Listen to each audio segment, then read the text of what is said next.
बिना ग्यारंटी रे मिलिबो 3 लाख टंका। बड़ सुजोग देउछंती केंद्र सरकार। जानंतु केमिति पाइबे टंका।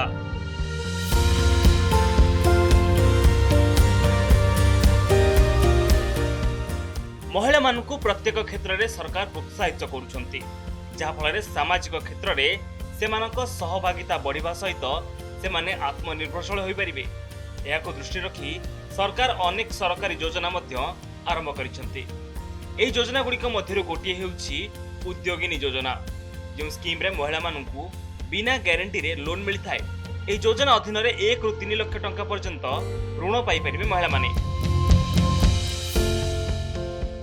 प्रथमे कर्णाटक आरंभ होइतबा एही योजना महिला मानकु सिलाई केंद्र, ब्यूटी पार्लर किंबा कैटरिंग भली छोट छोट व्यवसाय आरंभ करिबा पई आर्थिक सहायता दै आसुछि। एहा पूर्वरु एही स्कीम पई केउ माने योग्य केमिति लोन पे आवेदन करिवे ताहा जानिबा जरूरी।